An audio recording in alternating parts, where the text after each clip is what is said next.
So without further ado, can MMPS with our 30-day report out, and hopefully we've got Emily, Amy and Wayne on the call to be able to start for us. Welcome, guys. Hi, thank you. We'll just do a quick introduction and then we'll go through the slides. So my name's Wayne, I'm the improvement lead for pharmacy. Hi, my name's Emily, I'm the senior sister on J42 and I'm one of the owners. Hi, my name's Amy and I'm a pharmacy support worker that works in Lincoln and I'm one of the owners too. Next slide, please. So I'll quickly go through our project form, which highlighted the issue that we're trying to tackle. So each ward, each clinical area has a medicine return unit, which is used to recycle and return medicines to pharmacy. Current processes that full packs of medicines should be placed in these return units and therefore then recycled and redistributed to the clinical areas that need them. We have found increasingly that there is defects in that process, so we're having part packs put into these units or medicines from outside of the LTHT. So that was our initial problem, and our scope of our improvement was to find a way to minimise the defects, increase the adherence to the actual true medicines that should be popped in and returned to pharmacy. So next slide, please. This is the pre-value stream map, and at day 60, I will have an updated version of what the potential process value stream is. But prior to any improvements that we've made, this is what the process looked like. The overall process took for one medicine return unit to be recycled 46 minutes, and generally that's a job that Amy, one of the water support workers, would do on J42. So that included collecting the contents of the bin, managing the contents, reviewing whether the medicines are suitable for return, going back onto our pharmacy process and our electronic systems to return them onto pharmacy and then put them onto the shelves and into the robot for redistribution. So as I said, the process takes 46 minutes. It's broken down. The initial process of collecting the waste takes, I think it was about 28 minutes. And then each medicine that is reviewed and returned takes about 46 seconds. So depending on how many you've got in your medicine returned unit, depends, obviously, can impact the time spent doing the role. Next slide, please. And then during our Kaizen event, we identified two problems that we'd like to focus on. So this is around education, so educating the people that are putting the medicines into the medicine return unit on a regular basis. And Amy will go through some of the work that she's done related to that. And then the second one is implementing a specific time frame where Amy can support the wards in relation to medicines management and the returning and recycling of medicines. So next slide, please. I'll pass you on to Amy. Hi, we devised a SOP to standardise work across all areas, and we implemented a new poster to the units to have a positive approach. After that, I had some designated time allocated in my job role to focus on education to the staff on the ward. Following this, we got some feedback. Next slide. Some of the quotes that are on the slide there. I should see that one with my glasses. If you'd like to read, yeah. So we found that the process for managing the medicine returns was a lot less time consuming. The staff didn't have that dread that they'd experienced before about whether they were putting the right or the wrong things into the units. The staff felt that we had a better approach and consistency in Amy coming to the ward, emptying the bins, and having that increased knowledge did help empower the staff to use the units more effectively.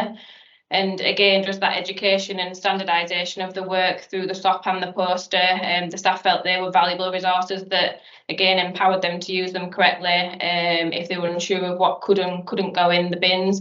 So hopefully overall this would help with medicine sustainability, and I think the awareness of the impact of using them correctly was kind of greatly received as well by the staff.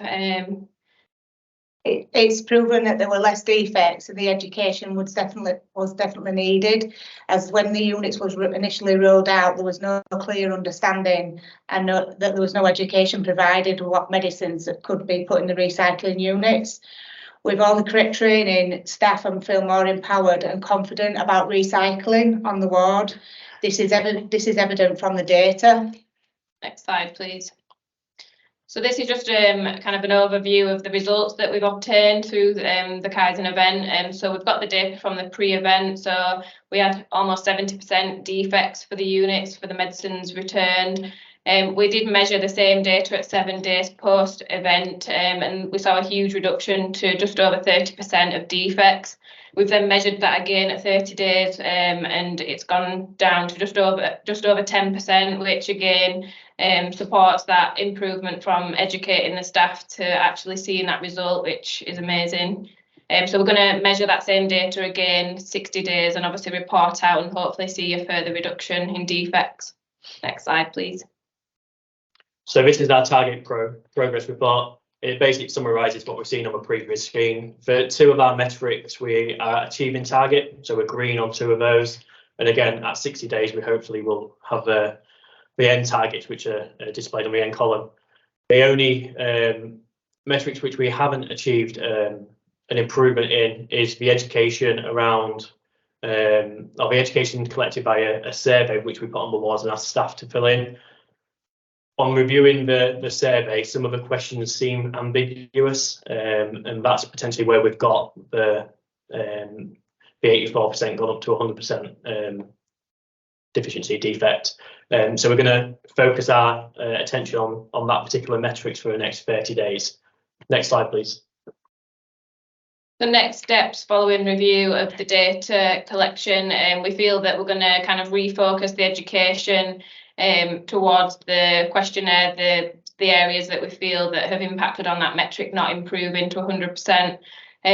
So we're going to refocus that, and Amy's going to come to the ward again for a period of 7 days to focus that on the staff.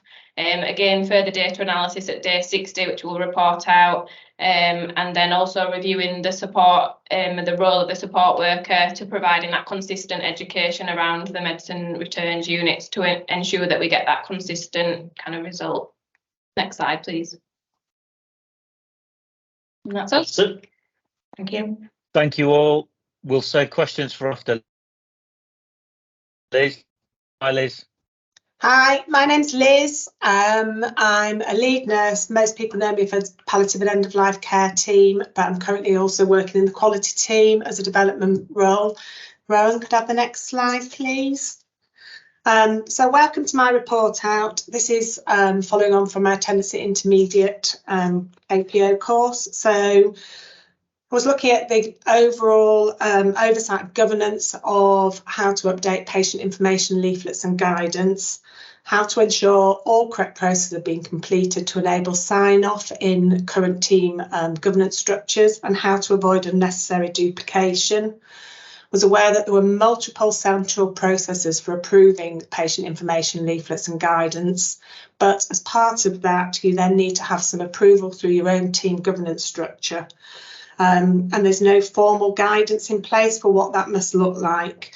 We also had changes in staffing after a long period of stability, more people involved, and limited time for crossover. And I think it was a bit of a case of not always knowing what you don't know and what other people are doing. Next slide, please, Rowan. So what I did is identified the issue, discussed this with our governance lead, and my main question really was, why is this all so complicated? Why do we having so much repetition? How do we know what we're doing? What can we do to improve our processes? Checked the existing current trust systems for what we should be doing. It seemed very complicated, and the trust made a flowchart of the different processes. Had a meeting with the team, created a sense of urgency for this, letting people know that we might be able to save time by removing repetition, and also defined the problem and asked for people to help. We mapped the current processes, which again was really, really messy. Used process flow charting, including Tim Wood's, and identified there was a lot of over processing. And we used a modified version of the 7 ways, and the idea of that was to try and create rapid ideas and define our processes. I pride myself in not being a micromanager, but I felt that in the situation that we were currently in, I was having to micromanage, and it didn't sit very comfortably with me. Next slide, please, Rowan. So the outcome was that we developed a checklist document, which was a short-term win, simple, quick win, and that included things like just being very clearly defining what we were doing, why we're reviewing something, who should be in charge of updating it, who are the stakeholders, what trust processes do we exactly need to go through, and which forms do we need to complete, who's leading it operationally, who's going to check it midway, who do we need to communicate it with once it's been approved, and who's going to be in charge of the final sign-off. Next slide, please, Rowan. So what went well whilst I was on the course is that I did doing a leader standard work for my role, which wasn't part of this project, but was part of the KPO course, which was really useful for me when I was handing over part of my role to go and work in the quality team. Worked really well engagement with our management team and the palliative care team. I think we were really able to identify roles and be very clear about timelines and what we were working towards, and really reduced repeated updates and discussions and corridor conversations with no governance around it. Next slide, please. So what would I do differently? This is absolutely not my best piece of work ever. I think also do your homework in a timely fashion and not mid-job change. It's really highlighted to me that this course has given me the tools and the impetus to implement change, but I've not been able to use the tools as well as I would like to have done. I think choose something that I could measure. Next steps for me would be, I'm not on the next slide. Next steps would be modifications to the process from feedback, and then thinking about how we might be able to tweak this, try it again, and then share it across the CSU, and then maybe share it across the trust, and perhaps think about our other teams having the same problems as us. Next slide, please. And then I really like this.